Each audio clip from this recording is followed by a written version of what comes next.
Thomas and Friends. Ah yes, a name so dearly loved by many.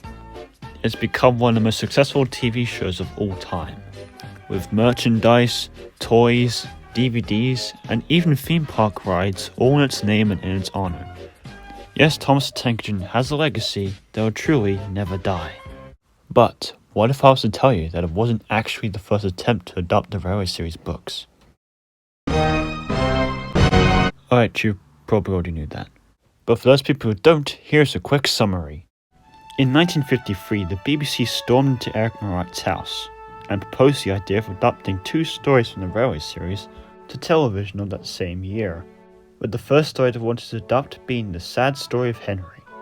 This meant the director, Douglas Mayer, had to deal with auto-gauge models, superimposed rain, music, and narration by Julia Lang, all which had to be done by a live broadcast. But on June 14, 1953, the broadcast went live from Lime Grove Studios. Tons of parents sat their children to watch the broadcast for the very first time. And in the beginning, things were going well. Until... It's a lovely day to walk down the road, and if I ever stop singing, I will...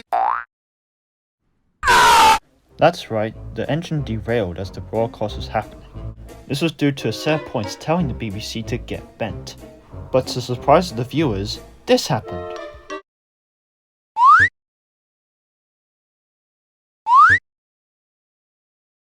It's a lovely day to walk down the road, and After the broadcast ended, newspapers about the incident swept the nation, and all this proved to be a complete embarrassment for the FW Audrey.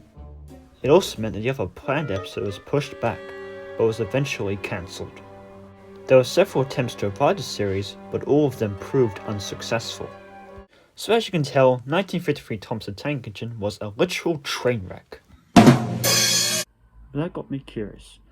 What if the whole handstand never happened?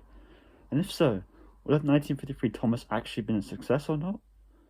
Unfortunately for us, no footage of the actual broadcast exists. So instead we're going to have to use eyewitness testimonies about the incident without discussing the obvious. Look, I know it's not the best form of information, but it's all I've got to work with, alright? As well as the handstand, Audrey also didn't like the jerky movement of the trains, as well as the main story, due to one simple fact. Despite the fact that the broadcast was titled The Sad Story of Henry, it was actually loosely based on the story. This was to ensure that the broadcast would hit the 10-minute mark. This upsetted Audrey, who said that the broadcast was way too different than the actual story. And it wasn't just Audrey that wasn't happy. Many fans of the Railway series began sending him letters of sympathy after the broadcast, with many of them outraged as to how the BBC dealt with their beloved characters from a productional and adaptational standpoint. So, would have 1953 Thomas been a success?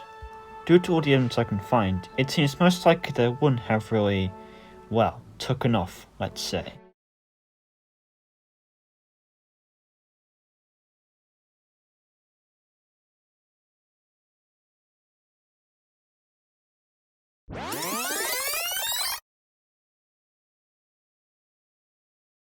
And hey, you know what? If it wasn't for the handstand, then the 1983 Thomas would never happened.